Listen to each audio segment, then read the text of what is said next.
السلام علیکم پیارے دوستو، ماہ رمضان المبارک کے مہینے میں بیوی سے ہمبستری کرنے کے 3 بڑے فائدے۔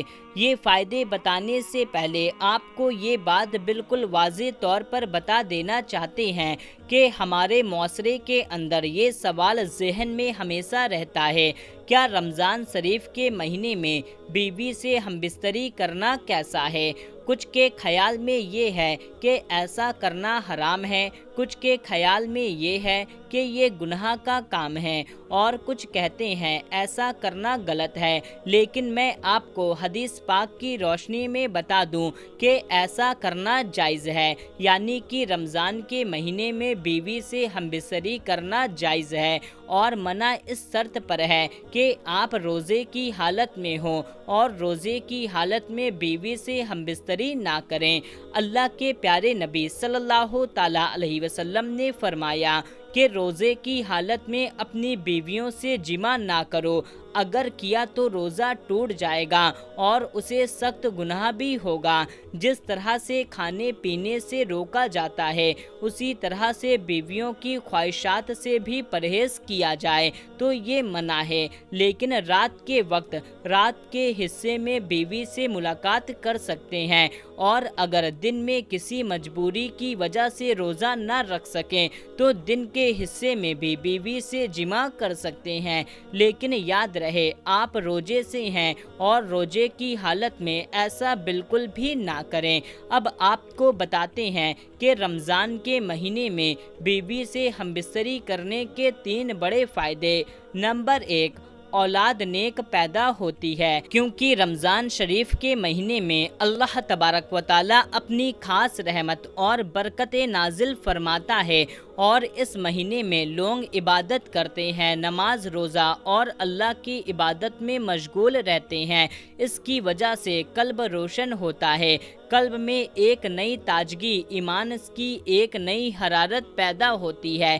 اس کی وجہ سے مرد اور عورت کے منی، یعنی جس منی سے اللہ تبارک و تعالیٰ ایک انسان کا وجود ظاہر کرتا ہے، تو اس منی میں نکھار پیدا کر دیتا ہے۔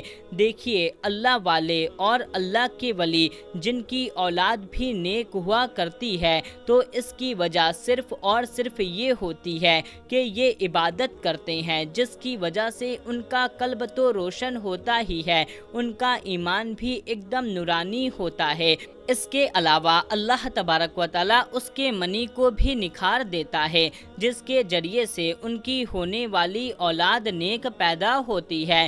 ان میں سے نیک تاثرات پیدا ہوتے ہیں، اچھے تاثرات پیدا ہوتے ہیں، جس کے ذریعے اولاد نیک پیدا ہوتی ہے، تو عبادت کے ذریعے سے اس مخصوص پانی میں نکھار پیدا ہوتا ہے، تو اس لیے اولاد نیک پیدا ہونے کی کافی حد تک یقین رہتا ہے۔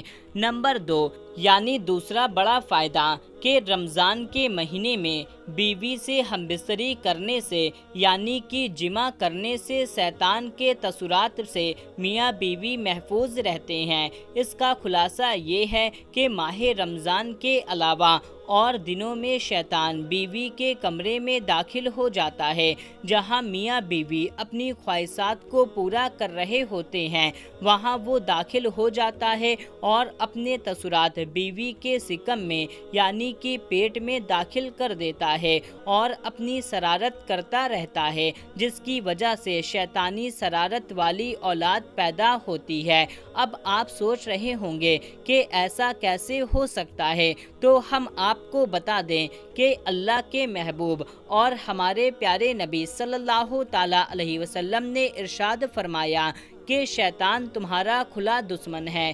جب بچہ پیدا ہوتا ہے تب شیطان آ جاتا ہے بچے کو پریشان کرنے کے لیے، اور اس کے ساتھ شرارت کرتا ہے۔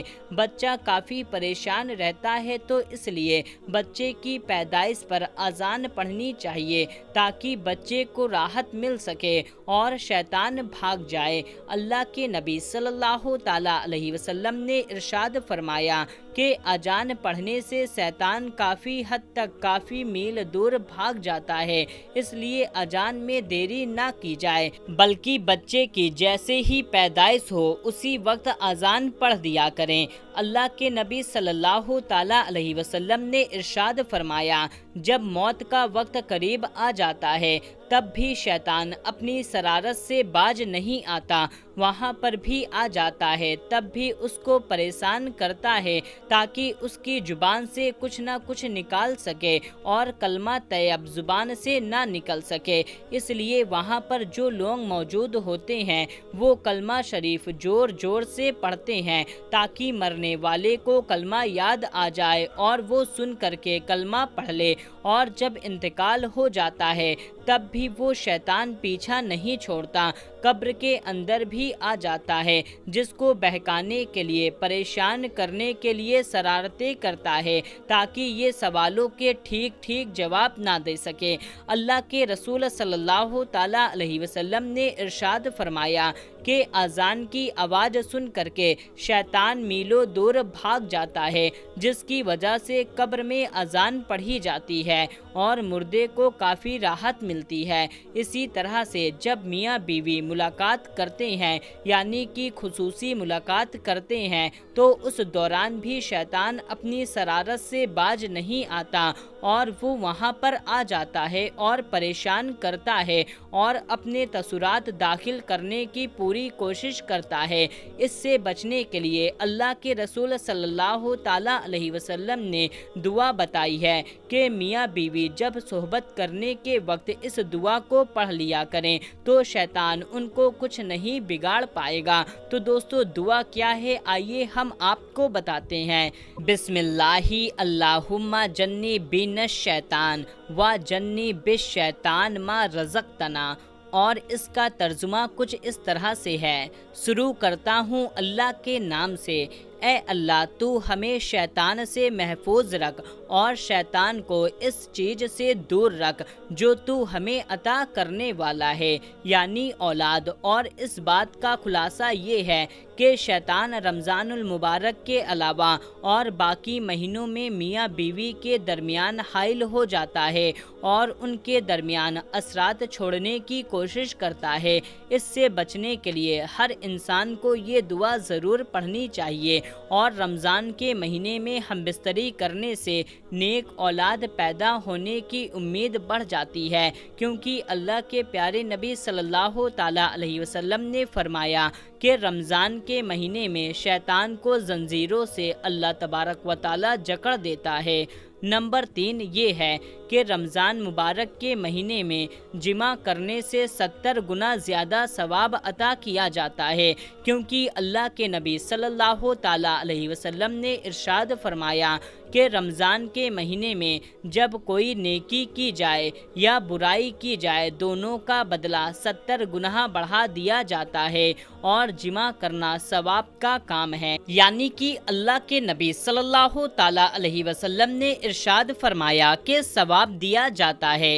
ये बहुत ही हैरत की बात है, लेकिन एक बार सहाबा इकराम ने अर्ज़ किया, या रसूलल्लाह सल्लल्लाहु ताला अलैहि वसल्लम, मियाँ बीवी मुलाकात करते हैं उनको भी सवाब मिलता है? तो आप सल्लल्लाहु ताला अलैहि वसल्लम ने फरमाया, जी हाँ, अगर वो जिना करते हैं तो क्या उनको अजाब नहीं दिया जाता? और वैसे भी वो मियाँ बीवी के हक अदा कर रहे हैं, इसलिए अपनी बीवी से जिमा करने से अल्लाह तबारक व तआला सवाब देता है। और जब रमज़ान के महीने में जिमा किया जाए तो 70 गुना ज़्यादा सवाब अता किया जाता है। ये 3 बड़े फ़ायदे हैं रमज़ान के महीने में बीवी से जिमा करने के, लेकिन याद रखें कि रोज़े की हालत में जिमा ना करना, वरना आपको सख्त गुनाह होगा और आपका रोज़ा भी टूट जाएगा। ये कतअन मना है और कतई तौर पर गलत है, इसलिए इसका आप खास तौर पर ख्याल रखें और जो 3 बातें आपको बताई गई हैं उनका खास तौर पर ख्याल रखें, क्योंकि कौन ऐसा होगा जिसको नेक औलाद की ख्वाहिश नहीं होगी। तो प्यारे दोस्तों, इस वीडियो में बस इतना ही। अगर ये वीडियो आपको जरा सा भी अच्छी लगी है तो आप इस वीडियो को लाइक करके चैनल को सब्सक्राइब कर लें। मिलते हैं तब तक के लिए, अल्लाह हाफिज।